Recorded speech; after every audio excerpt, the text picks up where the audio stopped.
You've been staring at your menu for 10 minutes, Sarah. Are you going to order the salmon again, or should we try something new tonight? I'm not really hungry, Mark. Actually, I didn't come here to eat. I came here because I think we need to say what we've both been avoiding for months. I knew this was coming. Is it about the promotion? I told you I'll have more time for us once the project is finished in December. It's not about the project, Mark. It's about the fact that even when you're home, you aren't really there. We're like two ghosts living in the same apartment. I don't remember the last time we laughed together. I'm working for our future. I'm trying to build a life for us. Doesn't that count for anything? A future doesn't mean anything if the present is empty. I've decided to move out. I've already found a small studio near my office. I'm leaving on Saturday. Saturday? You've already planned everything without even talking to me first? I've tried talking to you, but you're always too busy or too tired. I'm sorry, Mark. I think we've just grown into different people. I'll pay for my half of the drinks and go. Please don't. Let's just try one more time. We've tried. Goodbye, Mark. I hope you find what you're looking for. Okay, Mark, we're at the front door. My father is going to ask you about your career, and my mother is going to ask you if you want more soup. Say yes to the soup, even if you're full. Career and soup. Got it. I'm just worried your dad won't like the fact that I'm a musician. Most parents want their daughter to date a doctor or a lawyer. Smiling. He'll be fine. Just tell him about the teaching you do at the university. He respects education. Knocking. Here they come. Good evening, Mr. and Mrs. Miller. It's an absolute honor to finally meet you. Sarah has told me so much about your beautiful home. Hi, Mom. Hi, Dad. This is Mark. I brought these flowers for you, Mrs. Miller. And Mr. Miller, I heard you're a fan of vintage jazz, so I found this rare vinyl record for your collection. Whispering. That was a smart move, Mark. Look, he's actually smiling. I'm trying my best. So, Mr. Miller, Sarah tells me you used to play the trumpet back in college? Oh, here we go. They'll be talking about music for the next 3 hours. I guess I'll just go help Mom with the soup. Sarah, I was looking at my rent statement today, and then I looked at yours. Do you realize we're spending nearly $4,000 a month on two separate apartments that are only 10 minutes apart? I've thought about that too, especially since I spend 5 nights a week at your place anyway. My plants are the only things living in my apartment. Exactly. So, what if we looked for a bigger place together? Somewhere with a balcony and maybe a small office. We could save so much money and actually see each other every day. It's a big step, Mark. I love you, but I'm also very protective of my space. What happens to my giant collection of vintage hats and my treadmill? We'll find a place with a walk-in closet, and the treadmill can go in the corner of the living room. I'm willing to compromise if you are. And what about the chores? I know you're a bit relaxed when it comes to washing dishes. I don't want to become your housekeeper. We'll make a list, a strict digital list with reminders. I promise I'll do my part. Think of the vacations we could afford with the money we save. Smiling. That is a very convincing argument. Okay, let's start looking at listings this weekend. But if I find a single dirty sock on the sofa, you're in trouble. Standing in the hallway. Leo, it is 11:30 p.m. on a school night. I told you to be home by 10. Where have you been, and why aren't you answering your phone? Mom, calm down. My phone died, and we were just at Jake's house watching the game. It went into overtime. I'm not a kid anymore. As long as you live under this roof, you follow the rules. Your father and I were worried sick. We almost called the police. The police? That's so embarrassing. None of my friends have a 10 p.m. curfew. You're treating me like I'm 12. Your friends' parents can do what they want, but in this house, education and safety come first. You have a math test tomorrow morning. I've already studied. I'm going to pass. You just want to control everything I do. I can't wait to go away to college. If you keep missing your curfew, you won't be going anywhere because you'll be grounded for the rest of the year. Go to your room. No laptop and no gaming for a week. That's not fair. I hate this. Sarah, I think we should talk about Leo's curfew again. He's 17 now, and 10 p.m. on a Friday seems a bit early. Maybe we should extend it to midnight? Midnight? Absolutely not. The streets are dangerous at that time, and nothing good happens after 11 p.m. for a teenager.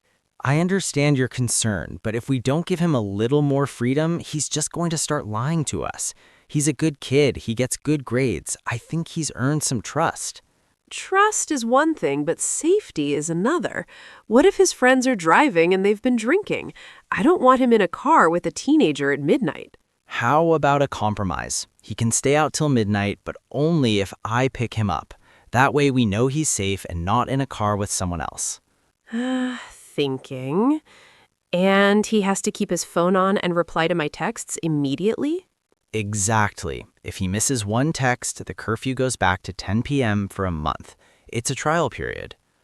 Fine, but you're the one who has to stay awake to pick him up. I'm not losing my sleep over this. Deal. I'll go tell him the news. He's going to be thrilled. Mark, I don't understand why you think you should get the lake house.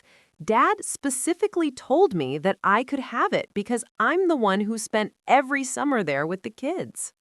Dad didn't put that in the will, Sarah. The will says everything is to be split 50-50. And since I'm the one who paid for the new roof and the plumbing repairs last year, I think I have more right to it. You paid for those repairs because you wanted to use the house for your parties. I've been the one taking care of the gardens and the taxes for years. That's because you live closer. I live 3 hours away. It's not fair to punish me for my location. I want to sell the house and split the money. Sell it? That house has been in our family for 3 generations. You just want the cash to pay off your credit cards. You don't care about the family history at all. I care about being fair. I have debts, and you have a husband with a high salary. You don't need the house. You just want it. If you try to sell that house, Mark, I will take you to court. I'm not letting our childhood memories be sold to some developer. Fine. If that's how you want to play it, talk to my lawyer. I'm done discussing this with you. Sarah, did you see the letter from the landlord? He's raising our rent by 15% starting next month. This is getting out of control. 15%? That's an extra $300. He hasn't even fixed the leak in the bathroom or the broken intercom. How can he justify this? He says it's because of market adjustments and rising insurance costs, but this apartment isn't market quality. The carpet is 10 years old. We need to go talk to him. We've been perfect tenants for 3 years. We always pay on time and we never have loud parties. Maybe we can negotiate a 5% increase instead? I'll try calling him tomorrow, but he's usually very stubborn. If he doesn't budge, we might have to look for a new place. I can't afford this increase and save for our wedding at the same time. I'd hate to move. I love this neighborhood. But you're right, it's not worth the price anymore. Let's look at some other apartments tonight, just to see what's out there. Good idea. If we find something cheaper and better, we can show him the listings as leverage. Look, we can pay less for a better place. Exactly. He'd rather have a bit less rent than a vacant apartment for 3 months.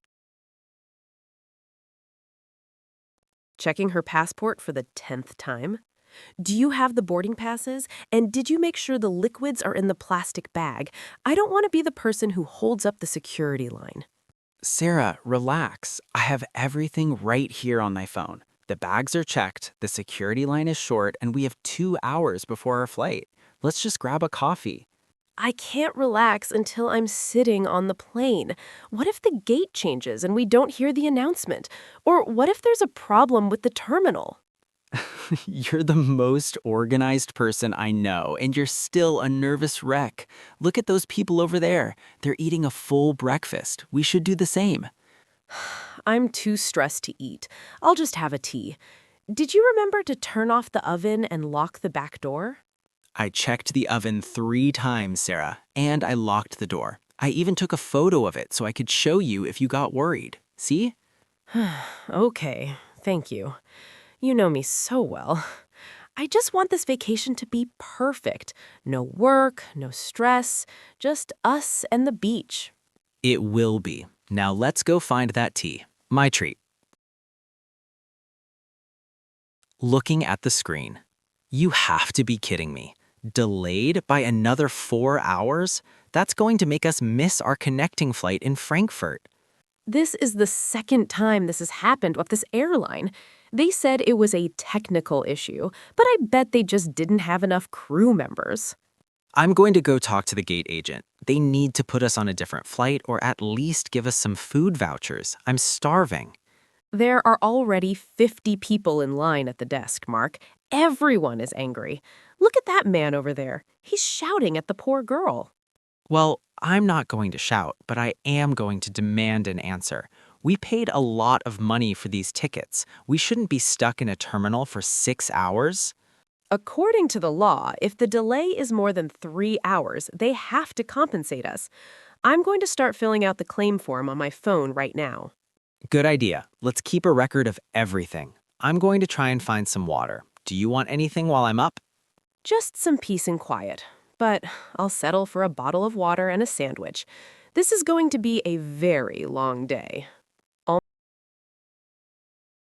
Almost crying. Excuse me, the carousel has stopped and my suitcase isn't there. Everyone else from my flight has their bags. Calmly. I'm sorry to hear that, ma'am. Let me check the system. Do you have your luggage tag, this small sticker they gave you at check-in? Yes, it's right here on my passport. Please tell me it's not lost forever. I have all my clothes for the wedding in that bag. Typing. It looks like your bag didn't make the connection in Paris. The good news is that it's been located and it's scheduled to arrive on the next flight tonight. Tonight? But the wedding is tomorrow morning. How am I going to get my bag? We can deliver it directly to your hotel. It should arrive by 10 p.m. I just need you to fill out this form with your address and a description of the bag. It's a large red suitcase with a yellow ribbon on the handle. Are you sure it will arrive tonight? I don't even have a toothbrush. We can give you a basic overnight kit with some toiletries to help you until the bag arrives. I apologize for the inconvenience, ma'am. Thank you. I really hope you're right. This is not how I wanted to start my trip.